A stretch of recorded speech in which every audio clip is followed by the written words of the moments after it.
rise for the pledge. I pledge allegiance to the flag of the United States of America and to the republic for which it stands, one nation, under God, indivisible, with liberty and justice for all.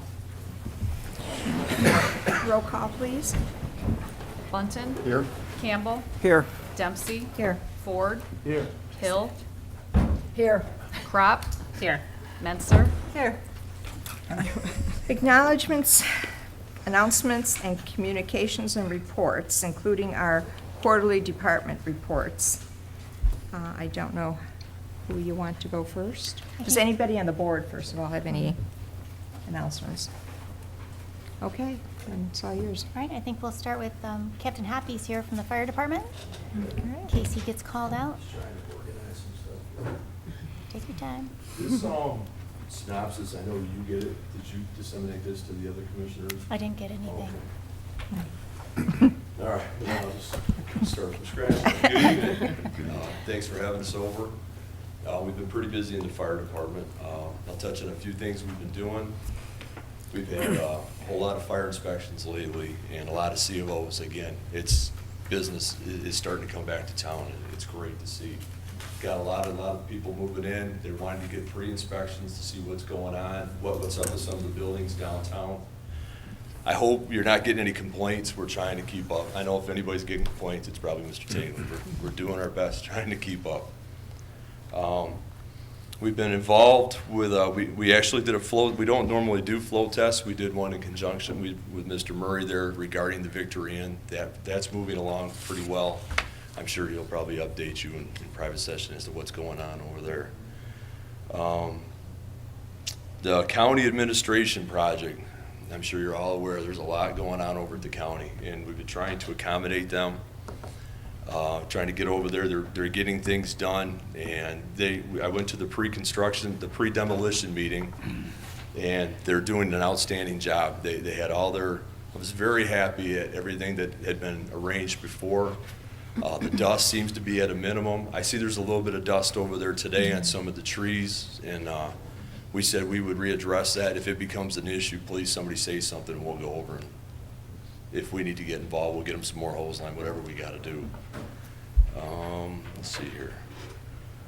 They had a couple haunted houses we looked at over the holidays, and thank you to everyone who helped with our haunted house, or our open house.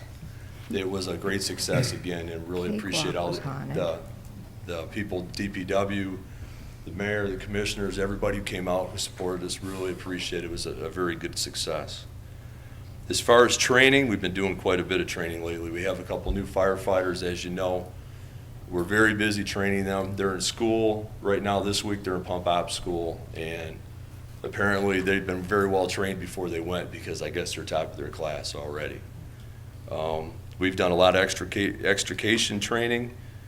Our gear replacement is moving right along. All of our new gear has pretty much been delivered. There's one set that I think there was a minor delay on with the two new guys we hired. I don't know if you remember them. They're both pretty big guys. It was kind of hard to find gear to fit them. Let's see here. We did a confined space refresher with Exalta. We do a lot of training with Exalta. It's cost effective for us, and it's good working relationship with them. Other things we've had going on. We had dinner with the Masons. The Masons were kind enough. They brought dinner over to the firehouse one night. We try to stay involved with the Masons throughout the year. We're involved in events they do, and we try to have a good relationship. We had our annual pancake breakfast in conjunction with the Soapbox Derby, and I guess that went very well. I was unable to attend. Let's see, with the roof bid, moved right along. The contractors came out. I know Linda's been working with that a lot. I think the construction, last I heard, is supposed to start end of this month. The cooling tower work has been done.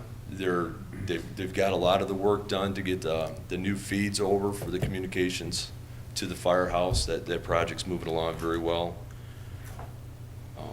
Let's see here.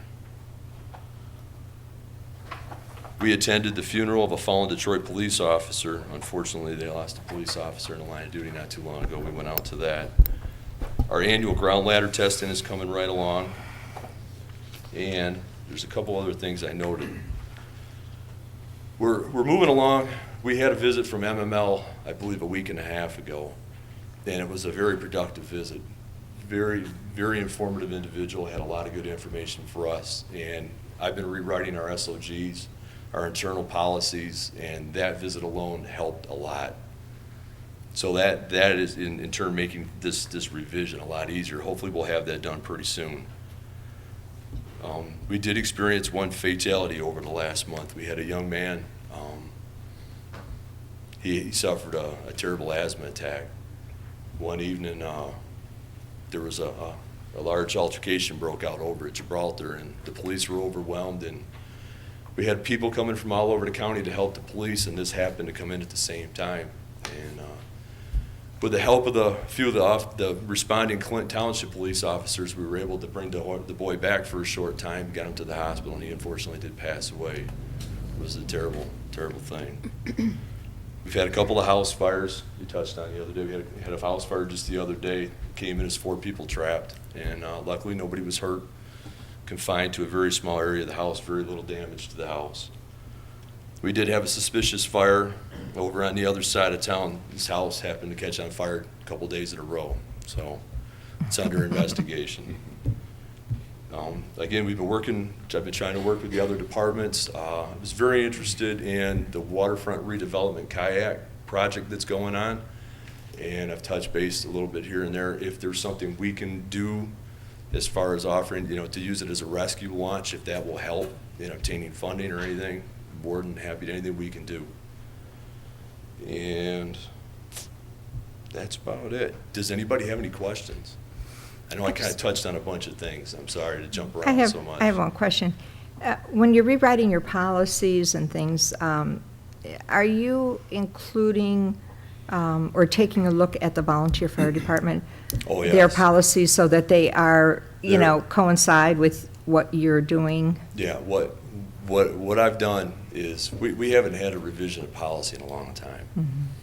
It's one of those, it's hard, it's a big project, number one, and without having, since we've lost Chief Coyle, it's just one of those things, it takes a lot of time. And we're touching on everything. We started from the basics. I started from day one, and we're working all the way through it as far as fit testing, some of the annual, there's testing as far as getting like our hepatitis shots and everything, and department-wide, we're deficient in a lot of things, and that's what we've been spending a lot of our time the last year and a half, just trying to bring everything back up to where it's supposed to be. But yes, it's department-wide, and it's very inclusive, and that's why it's taken so long. I started on it last fall, and I'm getting there. Okay. Yes, sir. Did you have any problem with water pressure? At a particular point in town, Oh, where this fire was at? at the fire the other day, Yeah. no, there's really good water pressure over Okay. there. The only time we ever run into a problem with water pressure here in town is if we get on a main that happens to have a break in it at the time, and the guys are great about getting out and repairing water main breaks. Okay. The stuff that gets communicated to us on a daily basis. Anything that breaks, we're notified immediately. Most of the town is all looped and backfed, so water pressure really doesn't ever become an issue unless there's a break, there's a bad valve, or if we happen to be on a leg that just never got tied into the system. Behind the Victory Inn, we happen to find an old leg where there used to be a street, that the street isn't there and the homes aren't there anymore, but that particular leg, the valve was still open. And that was part of the problem with the water pressure over there, and that's all been corrected. And I know there's a major plan to do a lot more upgrades to the water system. That's probably our greatest asset here in town, is our water plant, our filtration plant, our water system. We're very blessed in that aspect. Anyone else? Commissioner Button, might as well go down the row. Is the fire department involved with water rescue and ice rescue, or is that just simply sheriff? No, we do that. The mayor got a good look at our boat the other day. We have an old boat. We have a lot of newer equipment that goes in the boat, and we do train on water rescue, ice rescue. We do that in the wintertime. If you see big square holes cut out next to the firehouse, we were out. It takes a little while for the winter for the ice to get thick enough there for us to do it. Yeah. We have gone out and done it on the lake with the Coast Guard. That's one of the things we're looking at, possibly writing a grant under the federal funding to replace that boat. It's pretty old. Would you, Not the when you guys do one of Titanic, I those, can you let me or us know so I could kind of watch it? Kind of You wanna interesting thing. It's usually your pretty way. cool when we do it. I'll make sure that I'll let you know. It's usually we try to do that end of January, and that's one of the things with our policies. We're trying to get the training implemented across the board. And usually January, February, we try to do indoor stuff, and then we'll hit hazmat, water rescue, that sort of stuff then, because we have a little bit of, things slow down a little bit at that point. But yeah, I will keep you in mind, sir. Thank you. Commissioner Menser? Captain Hoppy, between this year and last, in the month of September, it looks like false alarms have almost tripled. You got any reason? That was one of the things I was trying to organize when you called me up here. I got a bunch of notes that were strewn across my desk, and I didn't get it all organized. False alarms, Ann was giving me the synopsis this morning. The false alarms are up. There's a couple of particular buildings that we've had trouble with. Some of the false alarms have been associated with the construction over here at the county buildings. The systems get shut down and turned back on, and if a contractor comes in and doesn't realize the systems, and they'll alter the flow, that'll trip the alarm. At McLaren Hospital, that project just wrapped up, and that was a huge project. And towards the end, they were racking up a few false alarms associated with it. I just got them signed off, I think last week before. So we shouldn't get any more there. And then the only other building that really has been a nuisance is, it's not a nuisance, it's just they have some issues there. It's 98 northbound, these real pretty lofts they built down here on the water. I think Mr. Schoenberg still owns the building. But they have a problem with their alarm panel in that building, and it's an ongoing problem. And I don't know exactly where they're at on getting the new alarm installed. Okay, I don't see any cost recovery statistics for that, but. I know they did get a bill 2 months ago. Oh, maybe. Yeah, and it was a substantial bill, and then it got adjusted. I think the city gave them a little leniency, and I know we've had a few alarms been racking up again, because Ann did just make a point of mentioning it to me. Okay. The other thing I just noticed is that there has been a huge increase in rescue calls between this year and the month of September, between this year and last year. You got a 21 run increase. Again, you caught me off guard because I didn't get a chance to go over those numbers before I came over. That just means you I'm not guys are gonna- really extremely busy. That's almost We one have extra been run a very day. busy, and it's just because there's a bunch of extra stuff going on right now, and that's just the way it goes over there. When we're trying to do a bunch of community events, that things go off the hook, and it's hard to keep up. Yeah, it has been very busy, though. Anyone else? Well, thank you, Captain. Sure, thanks for having us. Brian Tingley, Community Development. All right, as far as permitted inspection stats for the third quarter, 246 trade permits were issued, 266 new code enforcement cases were open, 261 rental inspections and vacant property verifications were conducted, 103 rental units were either certified or recertified, there were 12 new certificates of occupancy issued, and 228 weed cuttings performed by the city's contractor. The Planning Commission has recently approved a site plan for construction of a new 2,500 square foot addition to Painter's Supply and Equipment at 210 South Main, and that project is going through engineering review right now. Planning Commission also reviewed the conversion of the residential building at 168 North Groesbeck into a sales office for the adjacent Groesbeck auto and truck sales. We've been working with the Clinton River Watershed Council on several ongoing initiatives, including potential funding through the MEDC for a kayak launch in MacArthur Park, Captain Hoppy mentioned. We've also been looking at some green infrastructure planning downtown with the Watershed Council. Staff has been busy with preparation of a new Parks and Recreation plan, Residents should visit the city website for an opportunity to learn about the project and take part in an online survey. There's a Parks and Rec survey button at the top of the homepage on the website. Facebook page has also been created, and that's at facebook.com/City of Mount Clemens. Also, we delivered approximately 200 hard copy surveys to about 17 locations throughout the city for people that prefer to do it that way. If you're looking for those locations, please contact Community Development, 586-469-6818, extension 902. And then once we have a draft plan developed, we're going to be doing some additional public outreach, getting out into neighborhoods of the city.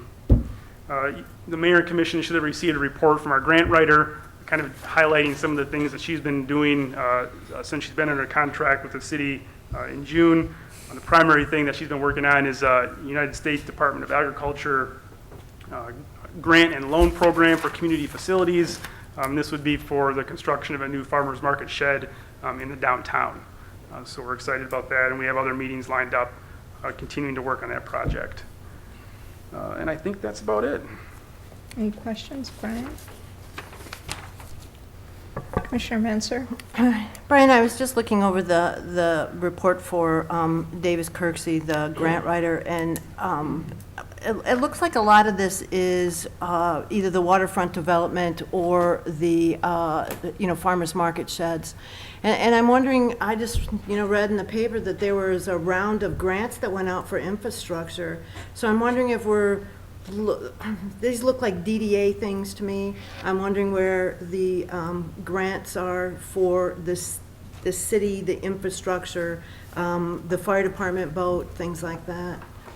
Is she looking at those Yeah, I mean, if things? there are other grants that people do come across, please forward them on to me. There are things that we have forwarded to her to investigate further. But she's only going to do projects that we ask her to do. So I'm not sure what you're referring to, but I'd be more than happy to pass that along. Yeah, you know what, I'll get you the newspaper Yeah. article. There was just a huge article about grants for water and sewage infrastructure repair. So I'll get you one of those. Are a lot of those grants also, like water, is something that you would do?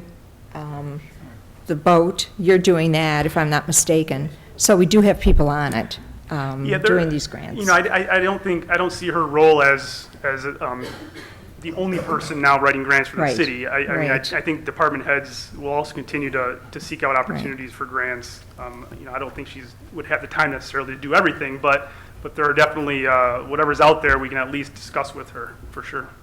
Okay. Yes, When I Commissioner went Crop. at the SEMCOG General Assembly this week, they told us that, and I gave the information to Lisa, there's a grant writer, what is it, grantfinder.com or something. But that's an actual professional organization that compiles grants. But we, as SEMCOG members, have a free membership to that. And so, I don't know if you guys use it or not already, but we were given that information, and I had never heard of it prior, so I thought I would pass it along. And we may as well use it since our money, we are already paying those dues. We may use, it's just another resource to have, so. And we get updates once a month, I think, from the county with all the grants that are out there. And I know that I pass them on to the departments, and I know that Mickey does the same thing. So a lot of information coming in. I mean, we have a lot of information on grants. Sure, and we have some really good department heads. Jeff Wood has gotten a lot of grants, and Captain Shipman and the fire department have gotten a lot of grants for not only for the fire truck, but for the breathing apparatus and several other pieces of equipment. So Keep up the good work. Thanks, Brian. Next, we'll have Linda Kunit, the Finance Director.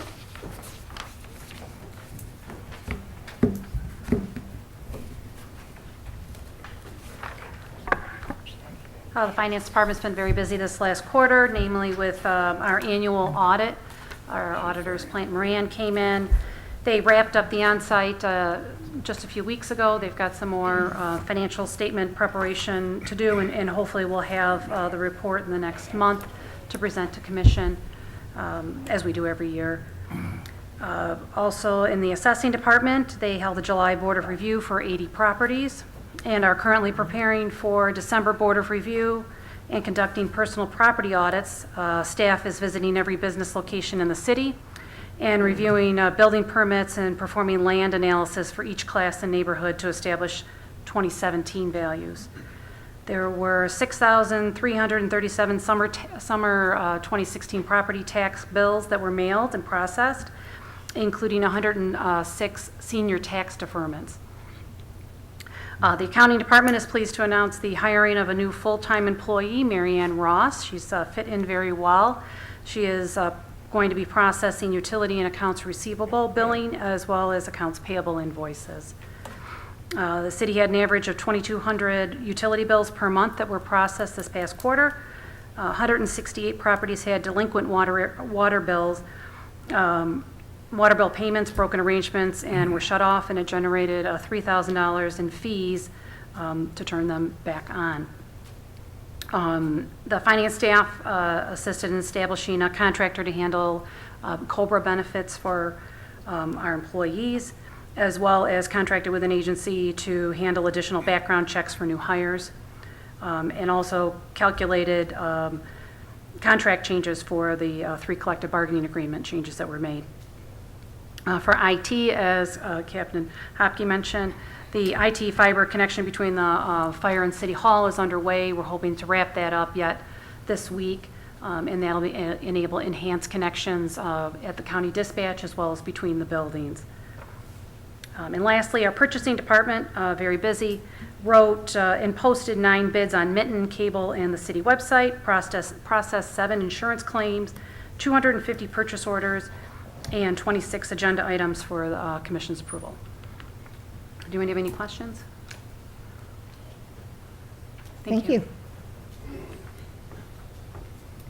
Jeff Wood, Public Services Director.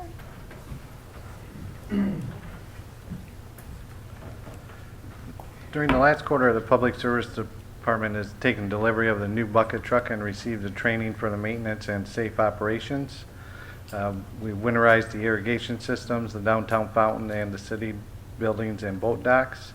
We've been working with the Community Development Department in the development of a parks plan.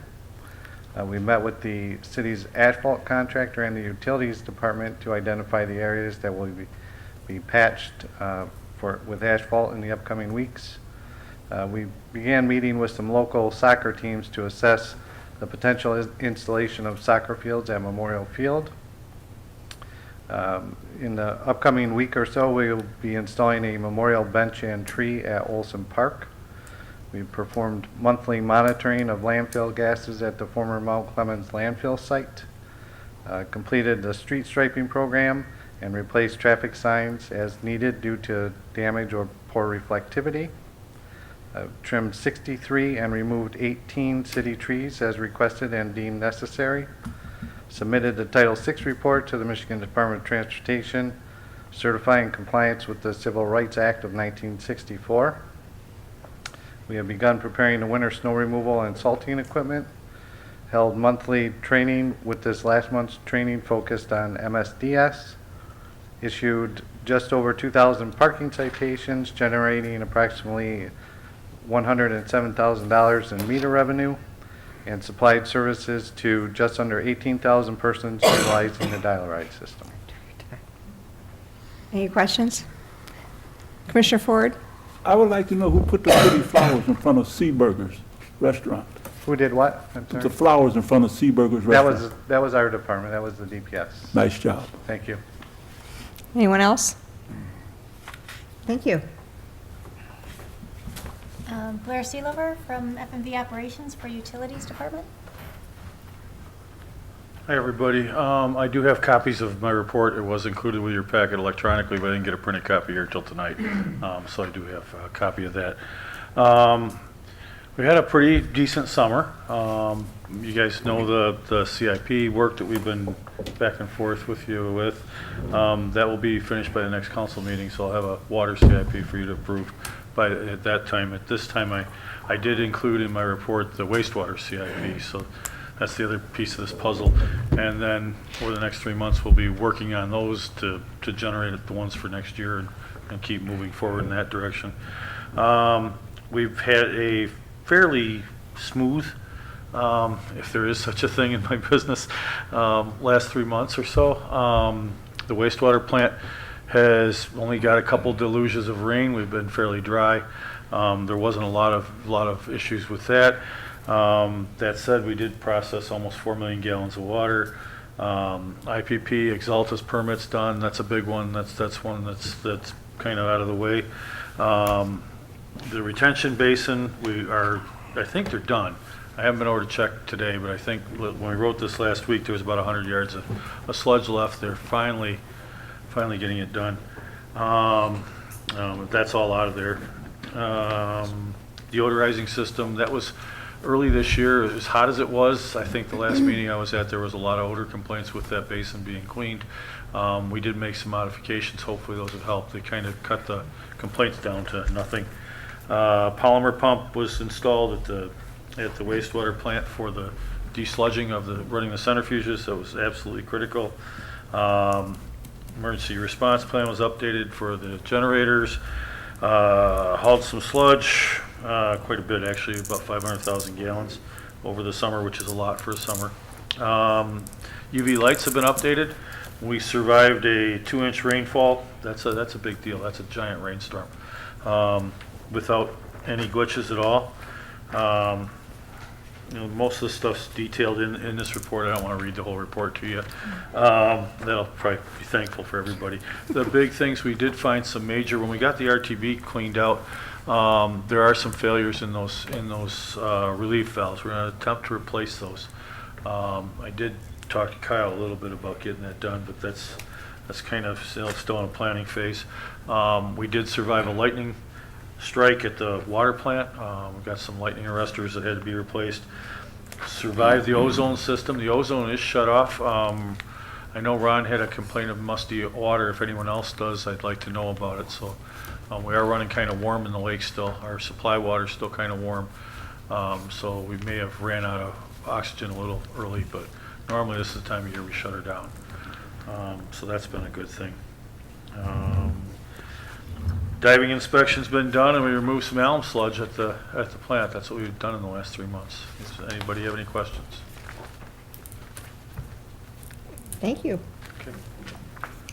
We have one last report from the city clerk's office. Kathy Martin, Deputy City Clerk, is going to fill. Well, the city clerk's office has been very busy, of course, preparing for the upcoming November 8th general election.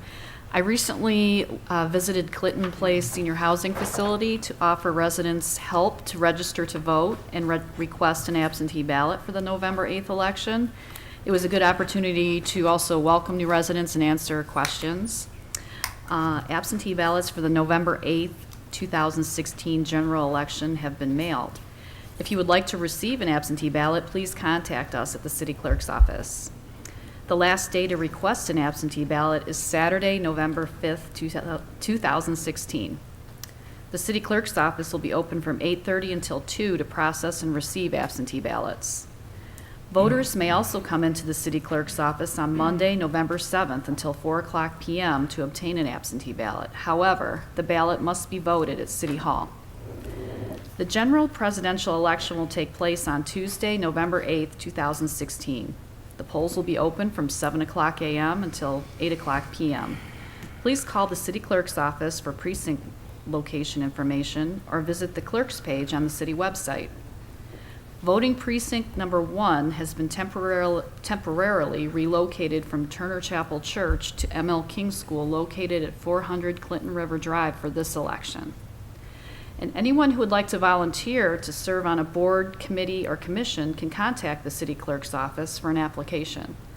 Currently, there are vacancies on the following boards: Beautification Advisory Committee, Board of Zoning Appeals, Board of Zoning Appeals Alternate, Brownfield Redevelopment Authority, Historical Commission, Historic District Commission, Housing Commission, and Planning Commission. And that's it. Thank you. Is there Any any questions? board we don't have an opening on? Yes, there's a couple. Are you sure? Okay, next, we have a presentation by 41B District Court. And with us this evening is Judge Fuca. evening. Good evening.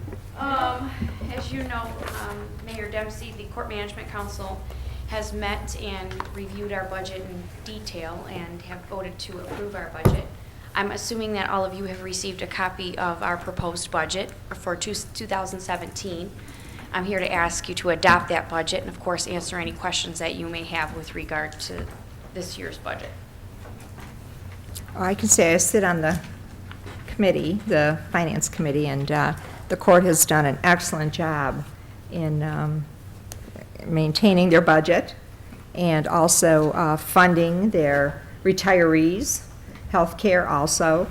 So you guys have done a good job. Thank you. We appreciate it. We owe a lot of debt gratitude to our administrators. Yes, Kim Silvestro. Yes, because they're the ones running such a tight ship. Okay. Are there any questions? Thank you so much. Thank you so much. Yeah, we're going to go down, yeah, later on. But I thought we'd do the presentation early. Okay? Okay.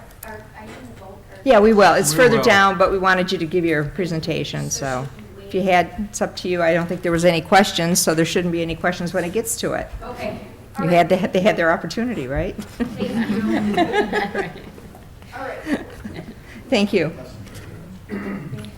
Okay, adoption of the agenda. I move to adopt the agenda as presented. Support. Roll call. Campbell, Yes. Dempsey, Yes. Ford, Yes. Hill, Yes. Crop, Yes. Menser, Yes. Bunton. Yes. Okay. The reason I did move them up is they do have to go to Clinton Township also. So that's why I moved that up. Public participation. This is the time you may address this body. All that we ask is that you give us your name, your residential address, and that you adhere to our 3-minute rule. So it's open mic night. Yes, Joe E. Harrington at 152 Court Street in the city of Mount Clemens. Unfortunately, I was affected by the water flush of the Victory Inn. That day, my water was orange from rust or dirt, and I flushed it twice. Every faucet in the house, full blast, cold water. I did it twice, total of about 30 minutes. And I talked to 4 people in the city, starting with downstairs water department, then some gentlemen, and then 2 ladies. And the 3rd lady told me that I probably couldn't get any credit for it. The final lady, which was in water billing, I think it was, I'm not sure, she said that I wouldn't get any credit for it. But my water service that I paid for was interrupted to no fault of my own and caused me an inconvenience, and I've got to pay for it. And I did not get a warning that the work was going to be done. A man did come by the house and said that they had flushed 3 fire hydrants over by Victory Inn, and they had another complaint, and that's what caused my problem. And I just don't think it's fair that I should have to pay for it. Seemed like I just got pushed, like they just passed the buck. But I was just wondering if anything could be done about it. Could you contact Lisa, acting city manager, tomorrow, and with yours? Thank you. Anyone else? If I can pull that, sir? Sure. You I'm can. sorry you were inconvenienced. That was okay. I apologize. The last lady said that the reason why I couldn't get credit is because the city or the fire department didn't tell me to flush it. But the man who came by the house, he told me to flush it, but that was after the fact. And she said, that's the problem. Well, I'm Okay, I think sorry. we can work on that, Mr. Harrington. Thank you.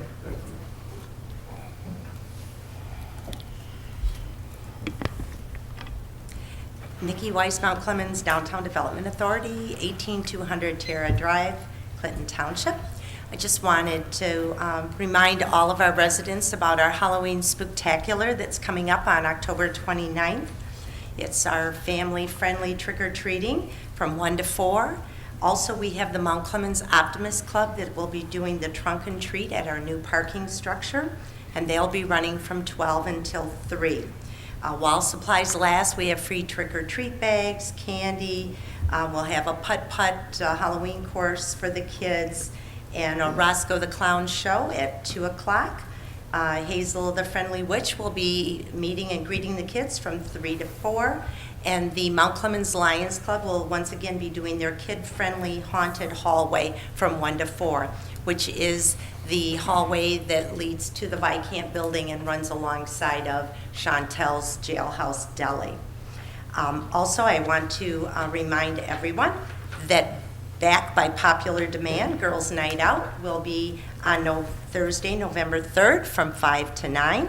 We ask you to come downtown, shop, dine, and have a great time with your friends. And there'll be bargain sales, raffles, and the fun that we used to have several years ago. We put it down for a little while to rest it. So please gather up your girlfriends and come downtown on November 3rd. Thank you. Mickey, excuse me, how many retail stores do you have participating? We have 19 stores involved, and we have restaurants and bars as well involved in that. What was the time again? From 5 until 9. We will have the cards, the playing cards, because we do ask people to go into the businesses. Out of the 19, have 8 of them stamped to have an opportunity to win a shopping spree, which is, we've gathered up gift certificates and gift cards from all of the restaurants and the businesses that will be participating. So we're going to have 1 grand prize this time. Okay, could you also just, sorry, since you're up there, I'm going to, the parade. Oh, our absolutely. Grand Please Marshal. don't forget about our Macomb County Santa Parade that will be on November 19th at 10 a.m. Hopefully, we're not going to have a blizzard that day, but we have changed the date. This is our second year that we have changed it to the Saturday before Thanksgiving. It seems to work out well for the families. It's not so congested with family coming in for the holiday. It seems that our crowds were much bigger last year. And our Grand Marshal. Our Grand Marshal is Chelsea from WMC. She is the sidekick for Jay Towers, who was our parade marshal last year. They expect to have a lot of fun on the radio station, bantering back and forth about our parade for 3 weeks. We have our commercials will be on the radio starting on the 7th of November. Thank you. Anyone else?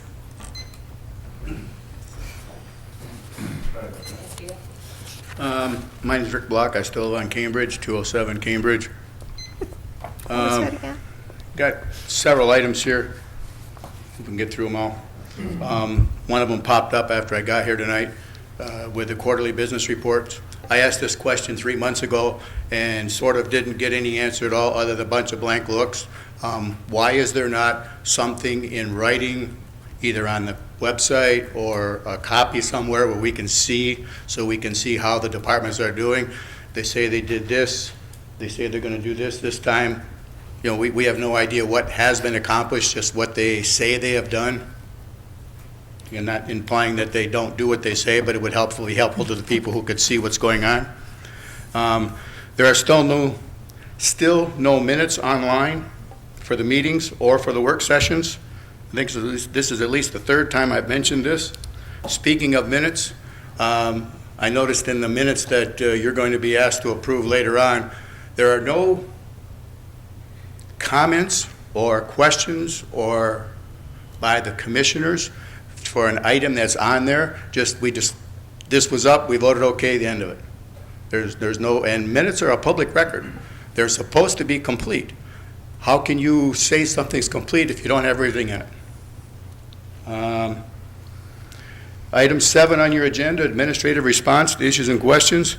That particular listing is not on the attachment that's online following the agenda. This month's agenda is like a page and a half, and then there's 30 pages of stuff that are related to the agenda, but that's not one of them. Because there isn't any.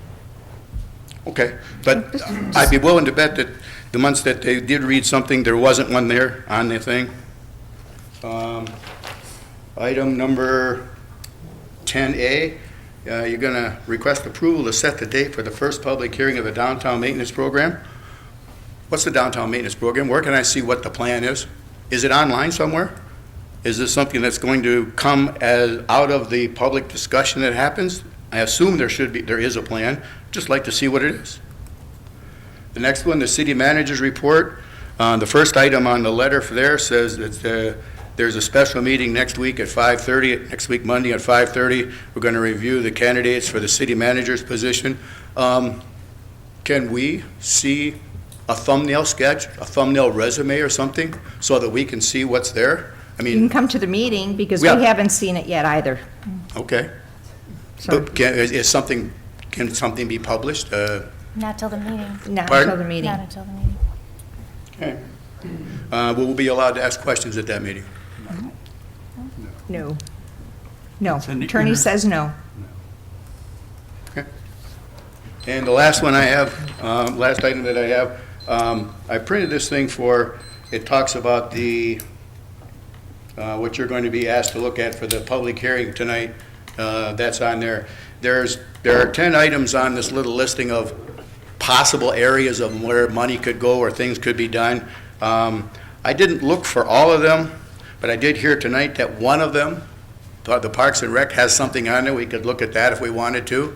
The rest of these is there a plan in place for these? I would think at this point there should be, because this thing says that the, Time's up, Steve. Sorry. You ran out of time.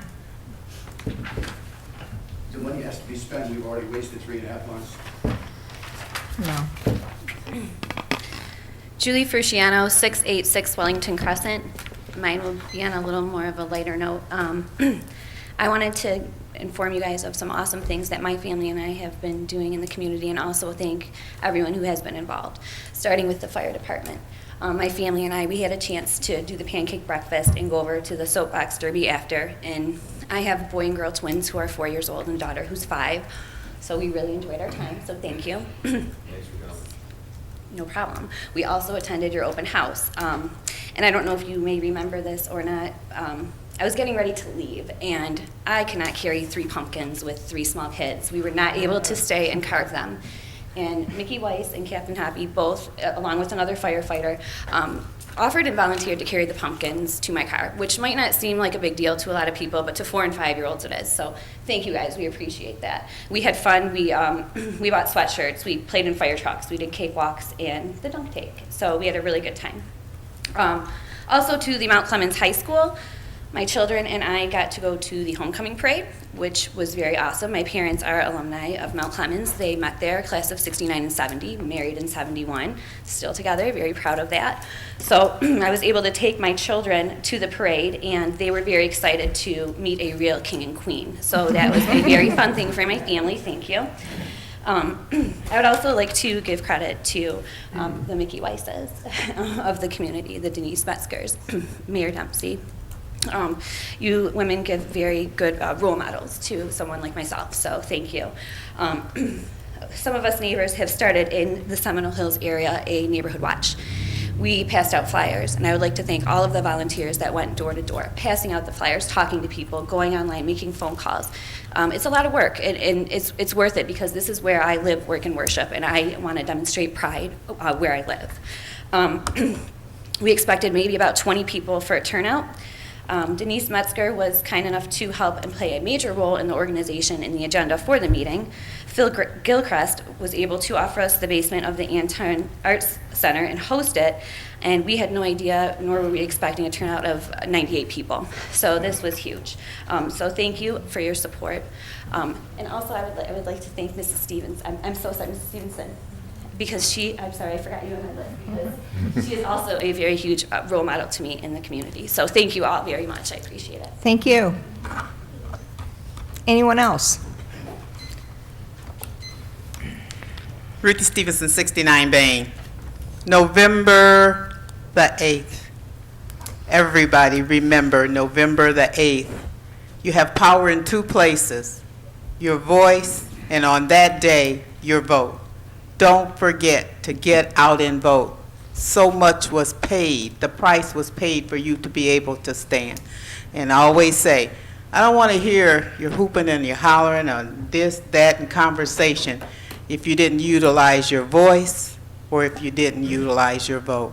It is so important. get out and vote on November the 8th. Thank you. Anyone else?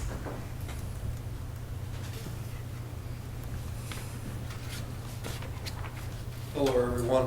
Matthew Smith, 2 Woodside Circle, Mount Clemens, Michigan. Born and raised, current resident, multiple residencies within the town. I come to you today just to kind of touch base on a quick note referring to permitted parking and use during the off-season of recreational equipment. I'm a little unclear as to if it's enforced yet or not, or it's about to be voted in, but my concern is from October 31st to November 1st. Basically, in the underlying regiment, that is everything that is supplied here, it allows us to park up to 2 recreational vehicles on the property simultaneously throughout the year. Well, the rendition of that was for wintertime storage because a lot of us have I believe what you call a tropograph. My house is a giant triangle and it sits in the back upper part of the property line. Last season, I paid and permitted a parking pad on the side of the house in accordance to all the laws within the city of Mount Clemens, 3 foot, over 3 foot from the fence line, from the front line of the house. And recently, I noticed that when they revised the ruling to use the year-round parking, because you do not have access to the rear parking area of your backyard because there's just not enough room to get anything around. My riding lawnmower barely goes back there. But on the side lot, I was permitted to do so during the regular season. During the off-season now, they've limited the recreational equipment up to 2 items, not to exceed 25 feet in length total. During the regular season, it is allowed and not restricted by footage. My question is basically, why would I not be able to park my recreational vehicle there year-round, especially when everybody's in the house during the winter? I don't know why we would stipulate what's happening during the winter in recreational equipment. We live in Michigan, and this is the 4-season state where we have the most recreation of any other state in the entire world. And right now, from last year, I am able to during the summer, but I have to do something with my 30-foot boat on the off-season, but I have the parameters and the guidelines to follow every single rule except for the maximization. But I can park 2 vehicles there totaling 50 feet all year now. Why can't I just have 1 vehicle that is up to, say, 50 foot or something? When your average general RV is approximately 36 foot and greater in the entire United States, and this is for state all across all our great nation.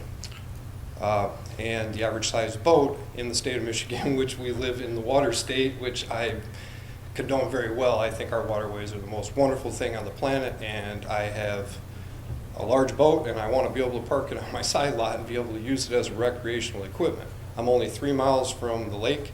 We are 1 mile from Boat Town. And this year, I am going to be forced to fork over an additional $1,000 in order to pay for storage if I'm not permitted to be able to put that structure on that platform. Okay. I'm exceeding it by 5 to 6 feet. I just don't know where to go, and this is where I was told to come to say my piece. Good. Thank you. And we'll be addressing that. I appreciate it. Thank you. Anyone else? Okay. There's no administrative responses, so I need a motion to approve the minutes from previous meetings. Move to approve the minutes from October 3rd meeting as presented. Second. Roll call? Dempsey, Yes. Ford, Yes. Hill, Yes. Crop, Yes. Menser, Yes. Bunton, Yes. Campbell. Yes. Okay, general business, 9A, public hearing for the reallocation of the block grant, the community block grant money, the CDBG funds for fiscal year 2016. I need a motion to open the public hearing. Motion to open the public hearing for the reallocation of community development block grant funding for fiscal year 2016. Support. Roll call? Ford, Yes. Hill, Yes. Crop, Yes. Menser, Yes. Bunton, Yes. Campbell, Yes. Dempsey. Yes.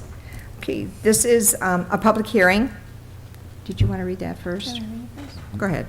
The City of Mount Clemens received an allocation of $59,633 in CDBG funding for the 2016 fiscal year. On February 16, 2016, the City Commission approved spending these funds for improvements at Memorial Park. However, since that time, the county has determined that a majority of the improvements are not eligible. The purpose of this item is to elicit public input on how these funds or these dollars should be reallocated within the city. Notice of the public hearing was published in the Macomb Daily.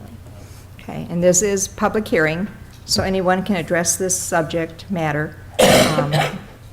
Hopefully that answers the question why the money wasn't spent. It's up to the county to approve projects. And the county did not approve, at first approved our project, and then they turned around and said that the money can't be used for that. So that's what we're here for tonight, to talk about what we can do with that money. This is not 2017 or 2018. This is the money from the ball field. Am I correct? So it's open to the public. Would that whole total 59,000 plus, would all of it go or just a portion of it? Depends on what the projects are.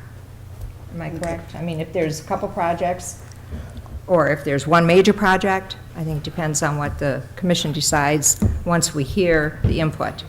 Okay, would any of it be considered for streets or anything like that? Can't use it for You can't streets, use it right? for streets? It has to be basically for parks? Jeff, why don't you come up there, because you can, or Brian, one of you, can answer better than I can. There's a long list of things that it can be used for. The public hearing notice listed, acquisition of property, Parks and Rec, code enforcement, ADA issues, housing rehab, other public facilities, demolitions. Are there any wide variety of things? As you know, in the Clinton River Drive area, from Clinton River Drive as you come around the bend from Shadyside Park, as you know, the erosion of those trees coming from the river, they're almost to the street now. And if we don't do something about those trees coming forward, it'll be just like Canal, going along Canal. Prior to going along Canal, you used to see the river. Well, as it stands now, you can't see even down in the river. And we attempted to do some clean out and some cutting down of the trees, and I commend Mr. Woods for helping us do that. But could any of that monies be allocated toward that as a project, even if we could get some outside people to help? Probably wouldn't use the whole program to do that, to clean out to where we could see and utilize that portion of the park to the river. Yeah, I don't believe that would be an eligible project. That's something we would have to discuss with the county. Okay. Anyone else? Okay, I need a motion to close the public hearing. Motion to close the public hearing for the reallocation of community development block grant funding for fiscal year 2016. Second. Roll call. Hill. Yes. Crop. Yes. Menser. Yes. Bunton. Yes. Campbell. Yes. Dempsey. Yes. Ford. Yes. Okay. 9B, introduction and first reading of an amendment to the recreation equipment ordinance regarding the parking of equipment between November 1st and March 31st. Need a motion? Move to approve the introduction and first reading of an amendment to the recreational equipment ordinance and set the second reading for adoption for November 7th, 2016. Support. The current ordinance only allows the parking of recreational equipment in a rear yard between November 1st and March 31st. However, due to small lot sizes and topography, this is not always physically possible.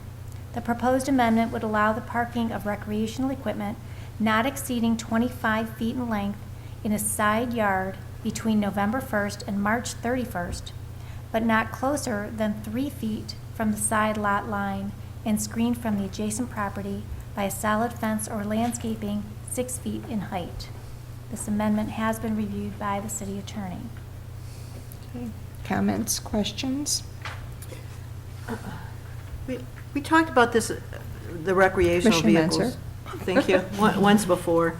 And what I brought up at that time was that we needed something for people to park their recreational vehicles on the street while they loaded and unloaded prior to and after a vacation. That it wasn't always possible to, get those vehicles into their driveway. But to load and unload pre or post vacation, I think that we could come up with some kind of, permit, request for permission, something that wouldn't allow, a one-day leeway for that. Typically, when community development receives a complaint of a vehicle in the street or a driveway, we'll go and document that, and we're not issuing a violation notice at that point. We'll monitor it for 48 hours, 72 hours, and if it hasn't moved at that point, that's when we'll approach the property owner, call them, knock on their door, and to see what their plan is. We had considered putting something like that into the ordinance, but thought that it was better just to leave it out and continue to do it as we've been conducting it. Is there a mechanism for somebody who has a vehicle larger than 25 feet to ask for an exemption? Well, let me back up and say that currently, no vehicles are technically allowed in the side yard. We had worked with this property owner who spoke tonight on allowing his vehicle in the side yard due to his topography and the shape of his lot, with the understanding that we were going to be approaching the city commission with this amendment. So right now, as written, the limit, it would limit it to 25 feet. He would need to request a variance from the zoning board of appeals. And the 25-foot limit is something that we just we needed to pick a number. We looked at other communities. Grand Rapids has a 25-foot limit, and that's one of the reasons we chose that. So it's really just an arbitrary number, if you will. We chose to just present 25 feet. Oh, I'm sorry. Commissioner Ford? I thought you guys changed the code a few years back of allowing people to park their motorhomes and trailers alongside their house if they couldn't get to the backyard. The code has not been changed. We have attempted to work with property owners on a case-by-case basis, and as we've continued to hear more of these issues come up over the years, we wanted to solidify that with this ordinance amendment. I thought that the change was allowing them to park it in the summer months. But, because this is winter. I don't think they were touching the summer. They were leaving that alone. Right, this proposed amendment is only affecting the parking of vehicles during the winter months.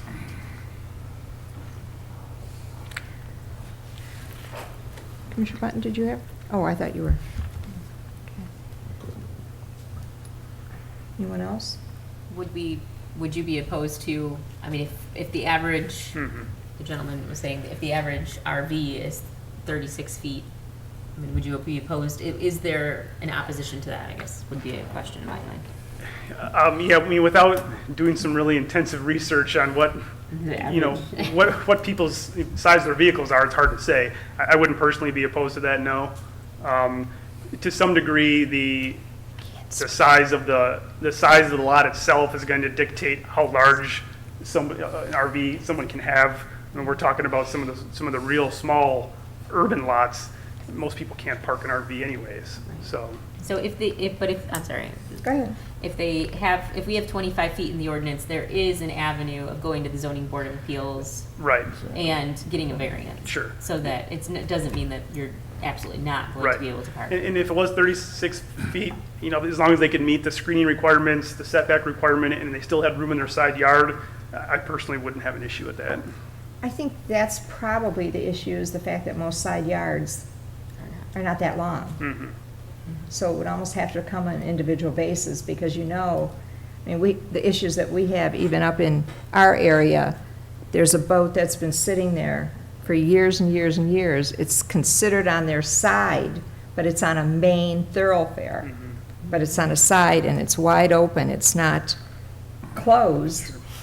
So, you know, I think that's, to me, that's an issue, and the neighbors have complained about that, because it does not look Right. attractive when it's rusting out and Sure, and that's why everything, we added the provision regarding the fence or landscape which I screening. think is important. Commissioner Ford? I hate to harp on this, but on Clinton River Drive, a friend of mine came to the city, got a permit to park or put concrete on the side of his house to park his motorhome. A couple years later, somebody came and said he couldn't do that. He showed him the permit and everything signed from the city.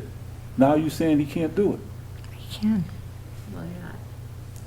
No, he's not saying he can't. No, do it. he The can. ordinance in section 2B,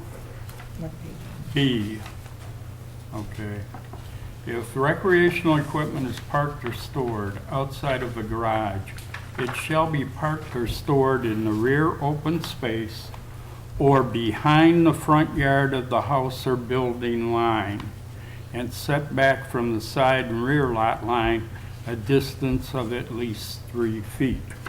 So the ordinance did allow it during the summertime.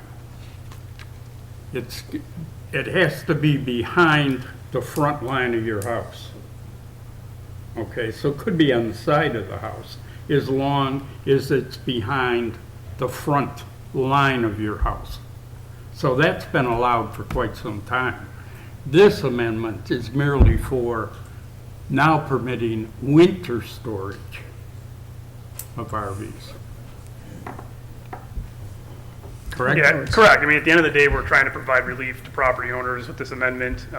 36 feet is going to provide the most flexibility, as long as they can meet the setback and screening requirements. Like I said, I would not be opposed to that.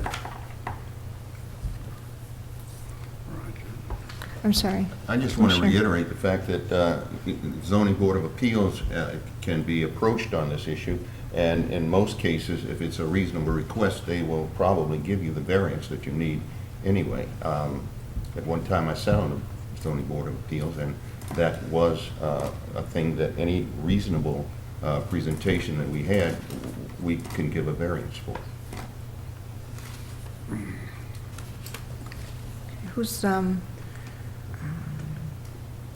I guess your department's going to be monitoring this then? I mean, I would prefer to increase the 25 feet than have to deal with multiple zoning board of appeals applications. right, I agree with that.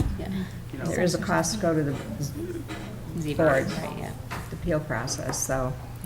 okay. So do you want a motion to change the 25 feet to 36 feet? I'd be fine with that. Again, as long as, they're still meeting the other requirements for the screening and setbacks. If they're able to fit a 36-foot, RV or equipment in their side yard, I'm fine with that. So then I would make a motion that we change the 25-foot recreational vehicle to 36 feet. And anything over that can be brought to the zoning board of appeals. Support?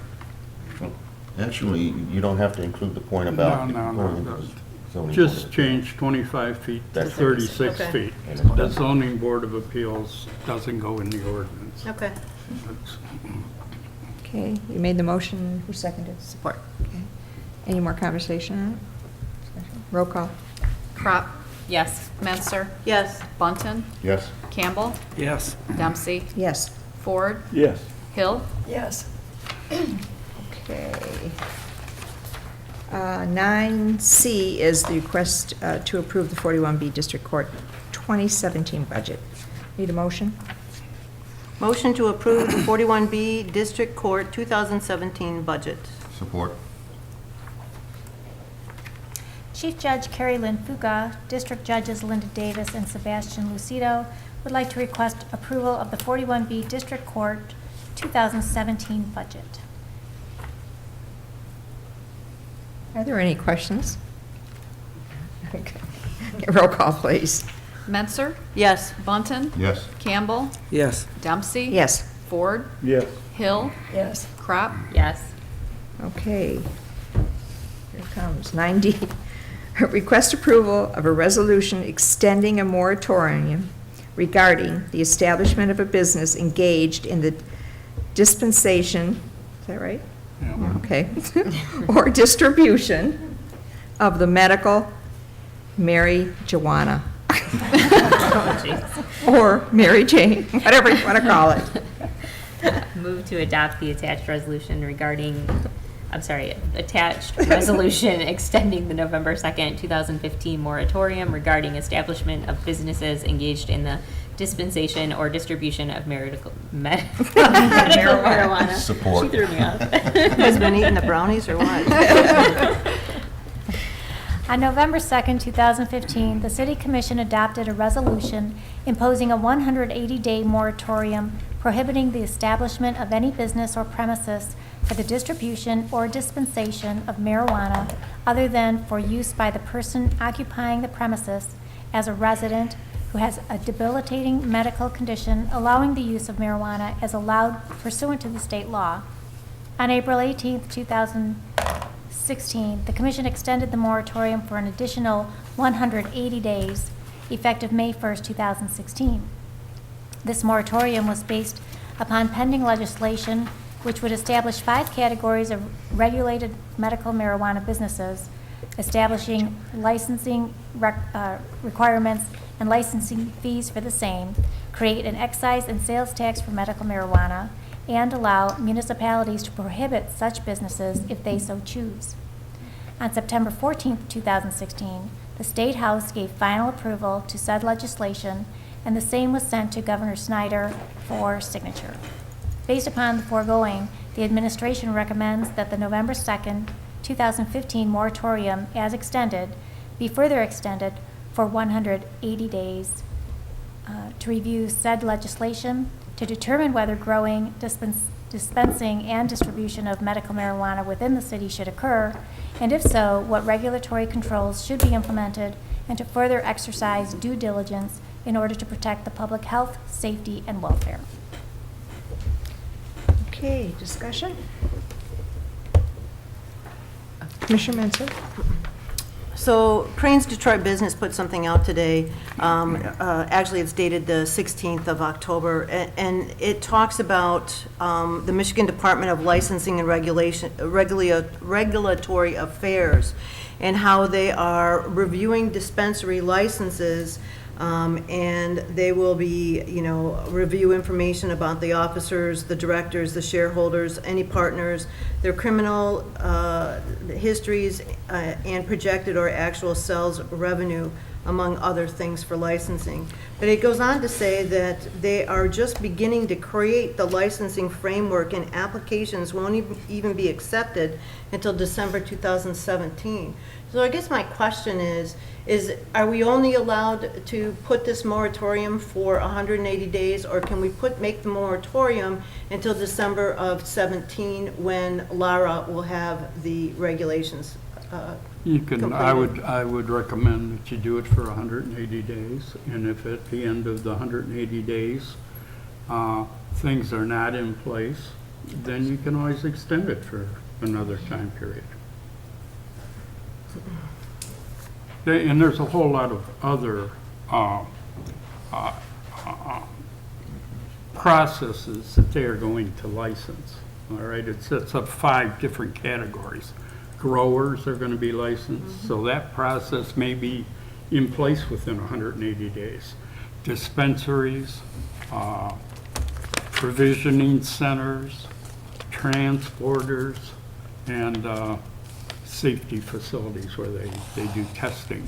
So there's going to be a license required for any of those activities. That's A. B, a municipality may adopt ordinances if they want to have any of those facilities located in their municipality. If they don't adopt an ordinance, then those businesses are prohibited within the municipality. If you do allow businesses, the statute allows for a $5,000 annual charge to those businesses, for the municipality to charge $5,000. So the point of the moratorium is simply that it just it finally they adopted some legislation, which they've been fooling around with for 8 or 9 years. We now know what the process is. The state handles all the licensing. And so as it gets set up, we ought to have a better idea within the next 6 months, and then this body's going to have to decide whether it wants these type of activities or it doesn't. That's the first decision that's going to have to be made. Are there any stipulations already in any of the law that they've been working on about X amount of feet from schools or No, you do, anything? the municipality, that would be part of an ordinance. And most municipalities are going to regulate it through zoning ordinances. And we've prepared drafts of it years ago with the city planner.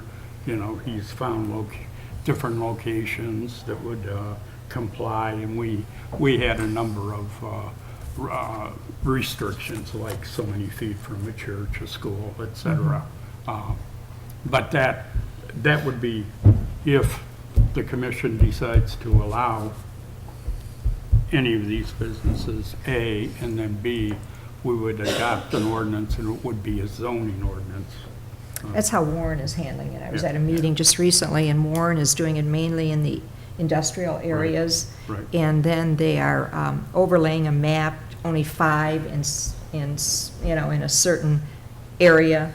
In Can only have Detroit, 5 but it's all in industrial. Detroit just went through a major revision relative to the number of facilities they had.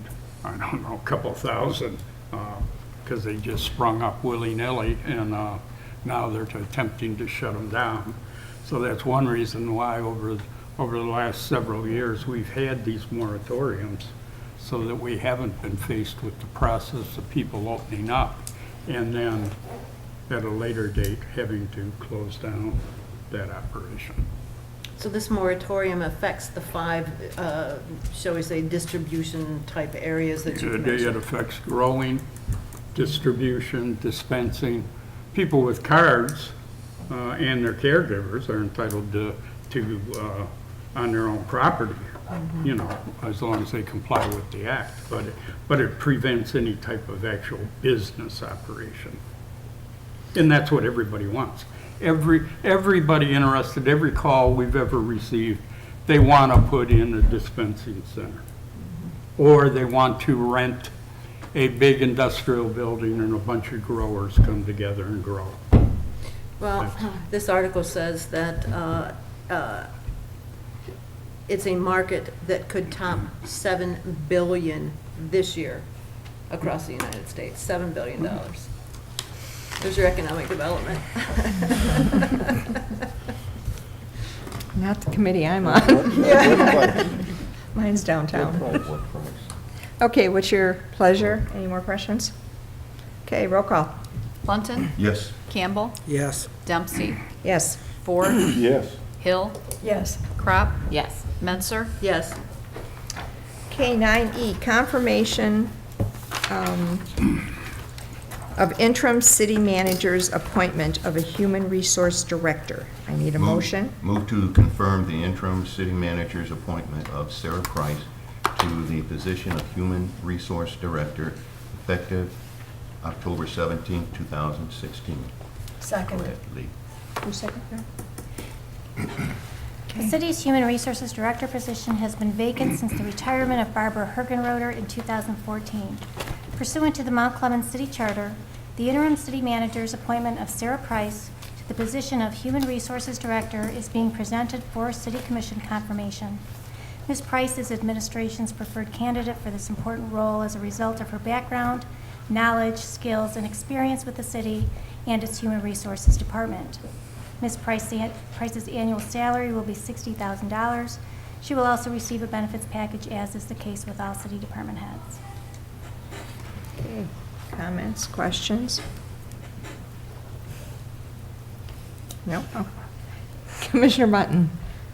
I just say a long time coming, thank you. I'm good with that. Commissioner Menzer. I'll just ditto Commissioner Bunton. This has been deserved for a very long time and been overlooked and underplayed and ignored. And I am very pleased that we are finally doing the right thing. Anyone else? If I could give an amen, I mean, but. I'm sure everybody up here is echoing the same thing. Yeah, and let's vote. Thank goodness we will finally have a director in that department. Roll call. Campbell? I was confident. Yes. Dempsey? Yes. Ford? Yes. Hill? Yes. Crop? Yes. Menser? Yes. Bunton? Yes.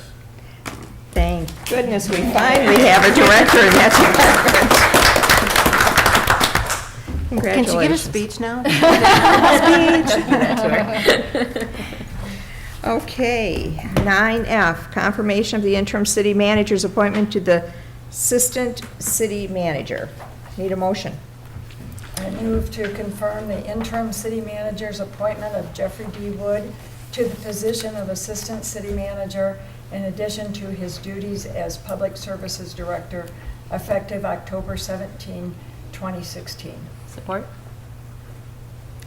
Pursuant to Mount Clemens City Charter 10.078, Section 49, the interim city manager's appointment of Jeffrey D. Wood to the position of Assistant City Manager, in addition to his duties as Public Services Director, is being presented for City Commission confirmation. Mr. Wood's annual salary will now be $78,000. He will also receive a benefits package, as is the case with all city department heads. Comments? Commissioner Menzer. Rock on.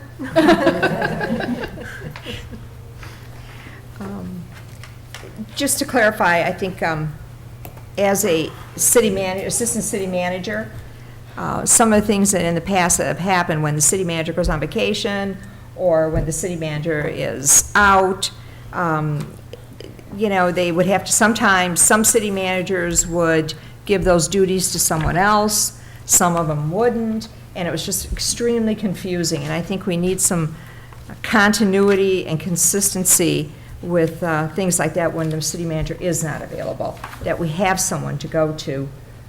He also is responsible for the majority of all the departments in this city. This past year he received, or last year I should say, he received the Ball Diamonds, which is something that the ice arena was doing, and that's a big job during the summertime. And he only has 4 or 5 people. Besides Dial-A-Ride, DPS, all those people want those trees cut.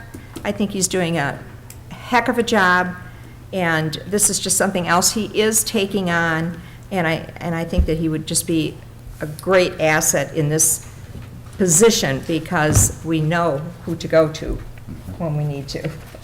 So I just want to say, Jeff, you're doing a great job, and thank you so much for even considering it. Roll call. Oh, go ahead. I was, another amen, but also I was thinking, I really am excited that this position is being added and a person with the experience and the historical knowledge that as we bring in a new city manager, they won't have. And so we can only support that city manager by bringing in a person and enabling him to have the time to do this job and the resources. So I'm really excited. I think it'll be an opportunity to set up our city manager to be successful with the help of Jeff, and I'm really excited about that. So that's all I. Just say amen with my vote. So. Okay. Roll call, please. Dempsey? Yes. Ford? Yes. Hill? Yes. Crop? Yes. Menser? Yes. Bunton? Yes. Campbell? Yes. Okay, congratulations, Jeff, I guess. Approval of purchase and payment of invoices. Need a motion. Move to approve purchases and payment of invoices as presented. Second. Any questions? Commissioner Menser? I just had a question about the replacement of the parking meter coin cans. Are they being stolen or something? What the heck? Where'd they go? They're falling apart. No, they get damaged, and we have to actually, it has a key lock mechanism to it, and some of what we're using is probably 30 years old, and so it's just a replacement of some of those old cans. Okay. So. Anything else or anything else? Wait, roll call, please. Oh, no, you have something else? Wait, I have to look. You know Okay. me, I have to write stuff. Nope, I'm good. Okay, roll call, please. Ford, Yes. Hill, Yes. Crop, Yes. Menser, Yes. Bunton, Yes. Campbell, Yes. Dempsey. Yes.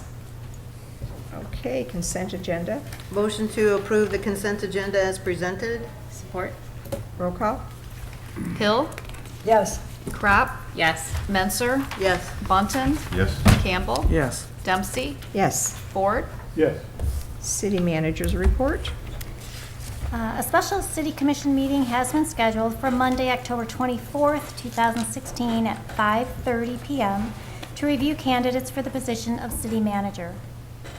The general election, which I know is 3 weeks away, but it is going to be on Tuesday, November 8th. Polls will be open from 7 a.m. until 8 p.m.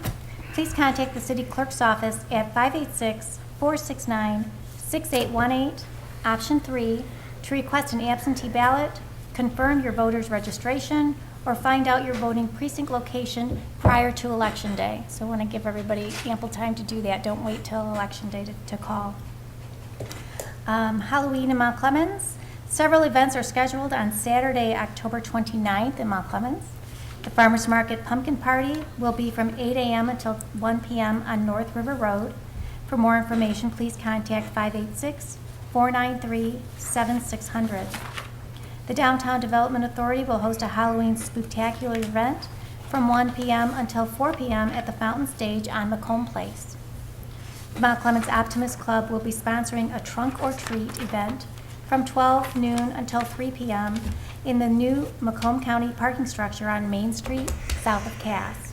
For more information, please contact 586-899-3634. The Mount Clemens Goodfellows will be holding registration for the No Child Without a Christmas program on Thursday, November 10th from 9 a.m. until 6 p.m. and Friday, November 11th from 9 a.m. until 4 p.m. at the Family Life Center located at 168 Cass Avenue. For more information or to make a donation, please contact 586-468-7814. And please let anybody know that may need help to be there for those days. They do a lot of planning on that. And I just wanted to remind everybody that we still are collecting bicycles for any condition because they will be refurbished for use by others. We've got about 50 bikes so far, which in the last 2 weeks has been, I think, a really good amount. So if we can continue to take those on, that would be great. Thank you. I just want to say the Life Center is actually by the Presbyterian Church, just in case someone doesn't know where that is. And it's for Mount Clemens residents. So if you know any Mount Clemens resident or family that's in need, that's the time to go and sign them up so they can make sure that no child is left behind for Christmas. And it's Mount Clemens residents. So please pass it on, and those out in TV land, if you know of anybody, neighbor, friend, please go to the Goodfellows. I support them 100% because they did support my family when I was growing up, so. All right. Now we have Commissioner comments. Eeny, meeny. Commissioner Campbell, you look like you're ready. I just have two things. Now that the leaves are beginning to fall, remind everybody that the leaf collection runs all the way through December the 9th. People were asking how long they have to rake their leaves, so the last collection is through the 9th. Also, I've already talked to Mr. Tingley, but these people wanted to know, everybody know, thank you to Community Development for responding to some residential concerns very promptly. That's it. Thank you. Thank you. Commissioner Hill. I just want to congratulate Sarah Price and Jeff Wood on their new positions. They're both very deserving of it, and I hope that you enjoy the work. or find it satisfying or whatever. Anyway, other than that, have a good evening and a great week. I didn't mean to Charlie, sorry. Commissioner Crowder. I too wanted to say congratulations to Sarah and to Jeff.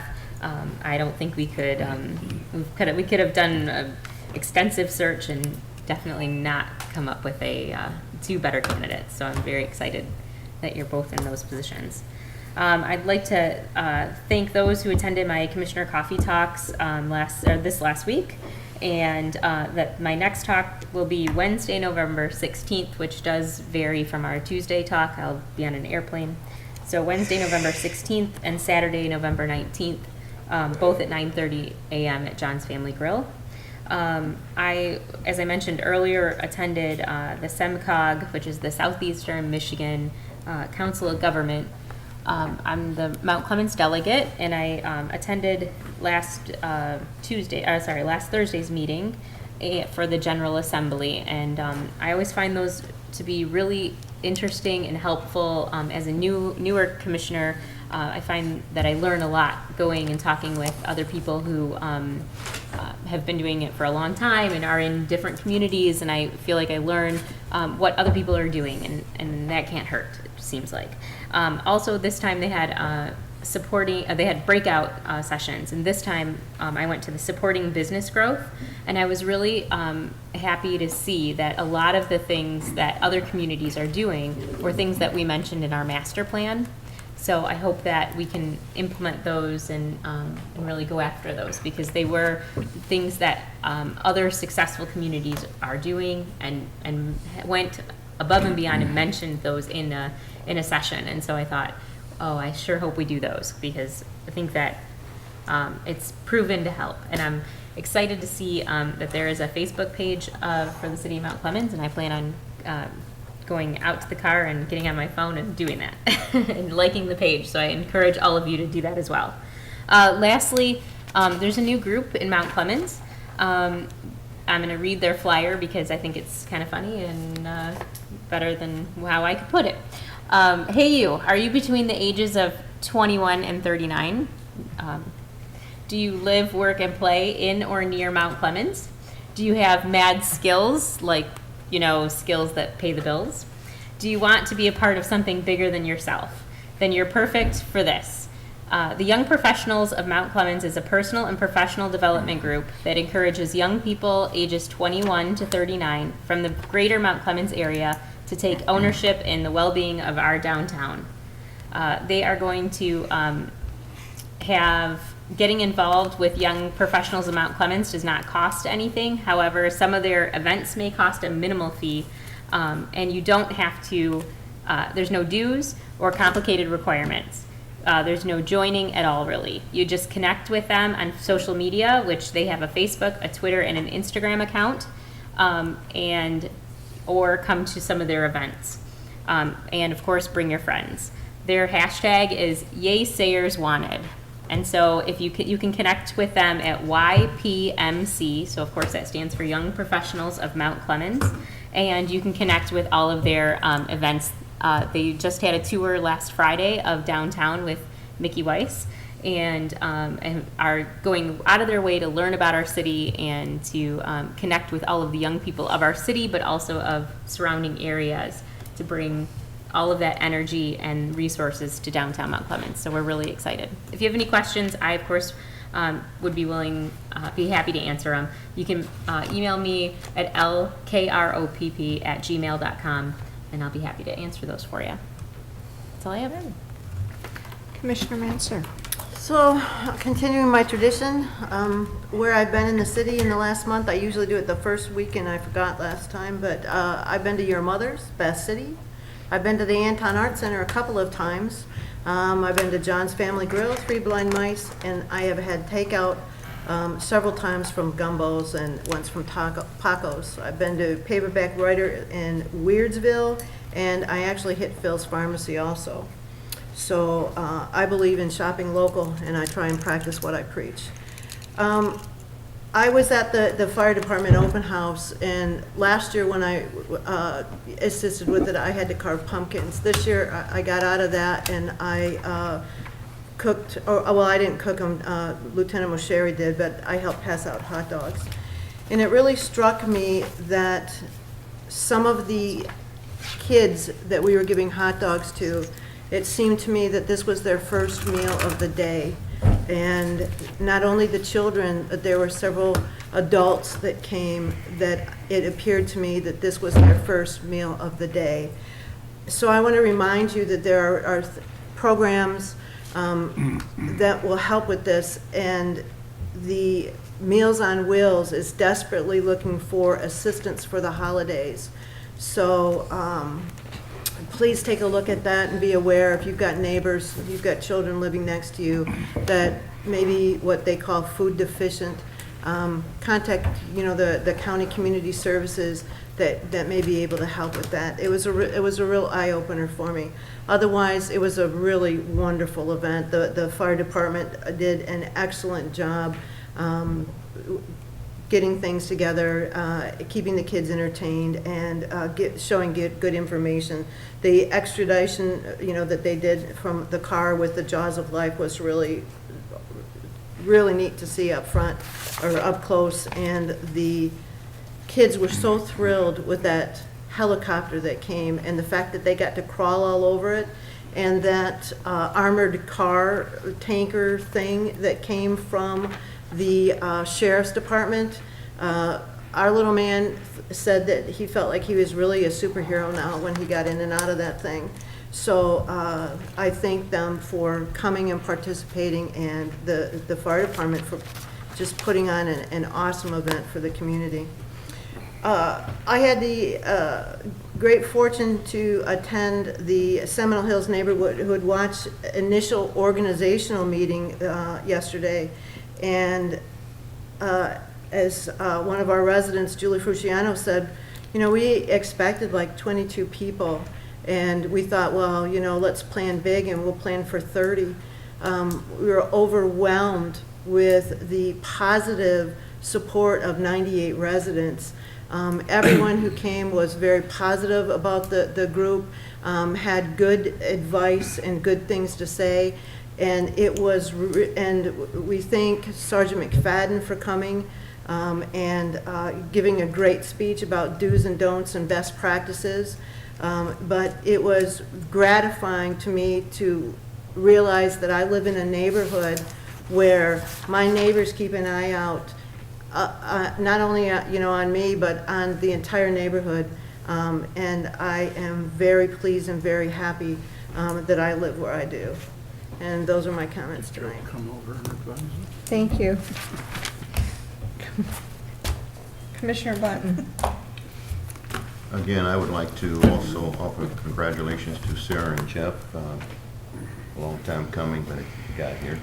And very appreciative of the work that both of you have done. And I just expect continued great things from each of you. So I guess you're being put on the spot, huh?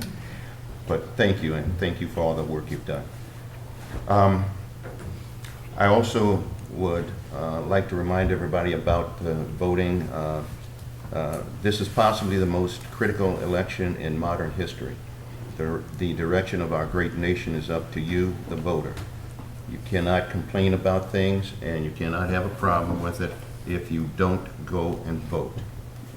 All right, next thing, again, I'm just going to repeat what we said last week, and we want to make sure everybody understands, or last time. Please mark your calendars for October 22nd for the Mount Clemens Community Coalition for Youth and Families semi-annual Drug Take-Back Day. In coordination with the National Drug Enforcement Administration, we will be hosting our semi-annual Drug Take-Back event at 58 South Wilson Street. That's the old gym. The event will take place from 9 a.m. to 2 p.m. on Saturday, October 22nd. Did I say October 22nd? What did? Yes. All right. Just want you to keep it in mind. We encourage you to bring all unused, unwanted drugs to the gym to have them properly disposed of. This will keep them out of the hands of unintended users, and it also will that they will not be flushed into the toilet, into our ecosystem, or pollute our water supply, our soil, so vital to our good health. Further information can be, you can get further information if you like by contacting me, Roger Bunton, Chairperson. If you're interested in joining our efforts to prevent and reduce substance abuse in our community through education and awareness activities, you may join us as we meet every fourth Wednesday, except this November, at Mount Clemens Community Schools in the multi-purpose room across from the main office. With that, we'll move Roger. into... It's 10 o'clock, not 9, unless you're going to be there at 9. Oh, I'm going to be there at 9. You're right, it's 10 o'clock. Thank you. I just, that's all You guys right. don't have to come that early. I will be there at 9. Yeah, thank you. Commissioner Wisdom for tonight. I'm going to use this one anyway. Never argue with a fool, lest a passerby will not be able to distinguish the difference between the two of you. Think about that one. And have a good night. Thank you. Commissioner Ford. I too would like to congratulate Jeff and Sarah on a job well done. Mr. Woods, I have a question for you. Not too long ago, you stood up there and said if anybody had any complaints about trees upping their sidewalks to call you. Is that correct? Yeah. Okay. Just put you on the spot, that's all. Waiting for the punchline. Okay. Okay, I have a couple things this evening. One, I think a couple weeks ago or a couple meetings ago, I think Denise Menser brought up the fact, Commissioner Menser, about the award that the library and the cable received. Well, this is the plaque that they received, and it's from the State Historical, it's the Historical Society of Michigan. It's a state historical award presented to the by the Historical Society of Michigan to Mount Clemens Public Library and Macomb Cable Network for the media, A Minute of Your Time. So it was presented to our cable and to the library. Debbie Larson is the one that writes all of the scripts, and if you're not familiar with it, please go out on YouTube, and they have some great ones. Three Blind Mice is one of the best, and I'm only saying that because Darren and I are in competition. I'm the one that read that one, and the Three Blind Mice, they put it out on Facebook a lot, so I'm getting, you know, a little bit more press time than Darren back there is, but it's really neat. It's a minute of your time to listen to different historical things that have taken place in Mount Clemens, whether it's places or whether it's people or whether it's just things that have happened.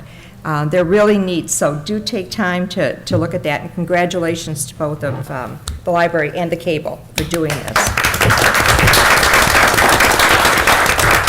Secondly, this is our award we received for being Tree City USA. It's from the it's for Arbor Day Foundation. 30 years Mount Clemens has been named Tree City USA. So this is a cool award that we received, and again, Jeff, thank you, because I know that you have managed that since we have not had a forester. You have become our forester. So thank you so much, and I think it's a great award. It says a lot for Mount Clemens. A couple other things. Local treasure, the nominees, if you have anybody in this community you feel that has gone above and beyond doing things for the city, for organizations, anything to better the city of Mount Clemens, the local treasures deadline is December 16th, so please get those in. You can get there online, the form, or you can get it here at City Hall. 2, parade. As Mickey brought up the parade, I just want to say we're still in need of volunteers and participants. So if you know of anybody out there that wants to do a float, that wants to Wear a costume. We're really fortunate this year so far. We have 3 great bands. We have Anchorville, we have Lance Cruz, and we have Utica. So they're all 3 of them are large bands, and I think that's really fantastic. We've been able to get those. So we are looking for the volunteers. It's a fun day. come rain or snow, sleet, whatever, we're out there. So please consider volunteering some time. And if you have students who need hours for their graduation, best time. They can come and have fun, wear a costume, pass out candy, and they can get time for their community service. So you can contact us here at the city anytime. And one other thing, because I just saw this happening, Ron mentioned about the leaves. I have seen a couple people on Main Drive streets, pushing leaves and pushing grass into the sewers. They're literally with their feet, she was standing there, pushing them in. Please do not do that, because the next time that happens and you come here and complain about the backup in your basement, that's what's causing it. Do not. And if you see commercial cutters blowing in the street, please take their name down, it's on their cars usually, and get it to us at City Hall, and we will notify them. We need to really work on that because it's very important to keep those sewers as clean as possible, if sewers can be clean. With that in mind, we need a motion to go into exec session. Oh, one more thing. Thank you so much for the Neighborhood Watch. I was there as Denise, she was the facilitator, and 98 people showed up, and I think the best thing about this whole thing is they are not there because they are fearful that we have crime in our neighborhoods. They're there to watch over and help each other and get to know each other as a neighborhood. So I think that's really great. So thank you so much for helping organizing it. And with that, we can go into exec session with a motion. Move into executive session. Support. Second. Oh, she has it. Pending litigation. Oh, do I need to, okay. And negotiate. Sorry. Yeah, you have to. For the purpose of, to discuss pending litigation and negotiations regarding collective bargaining agreement. Okay, do I have a second? Second. Roll call. Crop, Yes. Menser, Yes. Bunton, Yes. Campbell, Yes. Dempsey, Yes. Ford, Yes. Hill. Yes. Okay, we're going to take a 5-minute recess. Need a motion to adjourn? Move to adjourn. Second. All those in favor say aye. Aye. Opposed?